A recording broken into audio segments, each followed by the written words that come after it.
And look around you, he is not the less. But he is why we are all here today. Please welcome Toastmaster Brandon Moore to tell the story behind the original Toastmasters.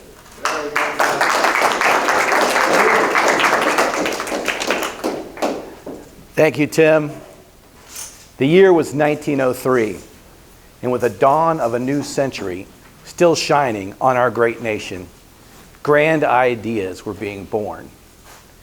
Our president at the time, Teddy Roosevelt, had the idea to create the National Park Services while he was hiking with his buddy John Muir across the Yosemite. He wanted to protect the lands of America. Orville and his brother Wilbur became the first in flight when they soared over the Outer Banks of North Carolina, creating the first manned flying machine. And in a small town at a YMCA in Bloomington, Illinois, a man named Ralph Smedley had the idea for a speaking club. A speaking club at a YMCA. I mean, can I really compare a speaking club at a YMCA in a little town in Bloomington, Illinois, to creating the national park system, to the first flying machine? I don't know, Toastmasters, but that journey starts with Smedley's first club in Bloomington, Illinois. It took 2 years for him to actually get that club together. He was the director of education at that YMCA. But he had a club. His dream was already going. He had evaluators. I don't know if he had an evaluator as great as Will, so generous with his compliments, but he had evaluators. Did he have a word magician like Jordan Kameneker? A great saxophone boxer like Carson? I don't know. But he had a club. Did he have a guy that would give the same speech over and over again? He had a club. He had to move, though. Life changed, right? Things were going great for him, but he got a promotion. He had to move north 2 hours to Freeport, Illinois. And in Freeport, he tried to do the same thing. He tried to recruit businessmen. He tried to inspire students to come to his club. He was barely 21 years old. But the club failed. Nobody really was into it. And without his pilotry, his fledgling club in Bloomington crashed and burned. So now Smedley had nothing. But he still had the YMCA, and he was still trying.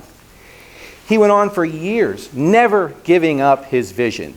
How many of you, raise your hand, if you have had a vision or have a vision right now that nobody else believes in? Raise your hand.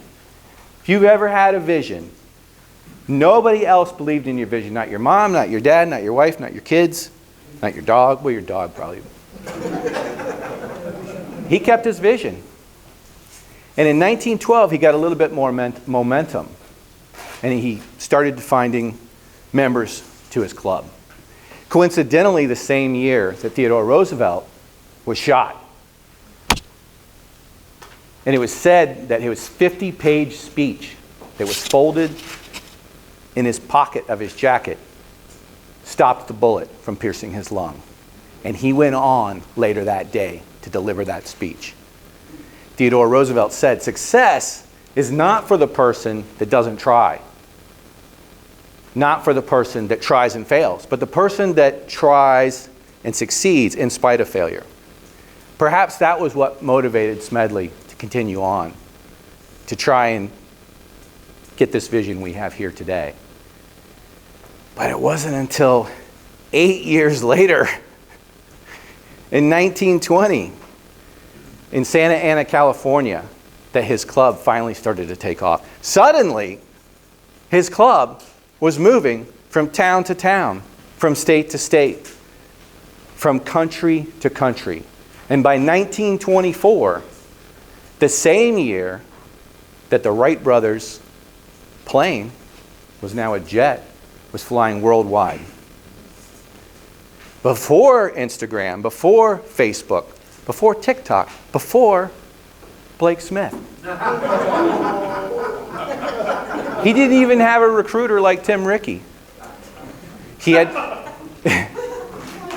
to create manuals and disseminate them to help with the organization of the clubs because they were spreading so fast. Most people didn't even have television sets, but yet his club was going worldwide in Canada and British Columbia. And by 1928, it became Toastmasters International. And he was touching people's lives around the world. And today,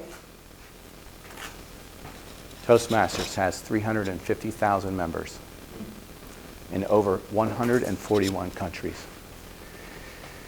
Great people that overcame their fear of public speaking did so with Toastmasters. Famous actress Julia Roberts, Toastmaster. Entrepreneur Richard Branson, Toastmaster. Mr. Spock, Leonard Nimoy, first distinguished Toastmaster, so they say. I think it was Roy. Harrison Ford, Toastmaster. Comedian Jim Gaffigan, Toastmaster. And a number of astronauts, as NASA likes for their members to be Toastmasters. So I ask you, Toastmasters, is this as grand as the Grand Canyon? Yes. Right? Just look around you. Look at the friends you've made. Friends that you love. Friends that maybe you wish wouldn't hang around so much at your house. Or being able to give somebody a ride to Toastmasters in the morning and learning so much. But this is the vision that he had 120 years ago. Doesn't it feel good to be a part of something that somebody never gave up on? I mean, after all, it took 20 years to get the National Park Service together. It took a lifetime for the Wright brothers, since they were first inspired to fly a plane when their dad brought home a little toy and spun it in front of them. That's when they first became inspired. Now, Smedley wrote a number of books. The Voice of the Speaker, The Basics of Speaking, Fundamentals, Art of Constructive Criticism. Smedley once said, a journey without a destination is like a speech without purpose. And in this speech, the destination is a realization that we are in his vision.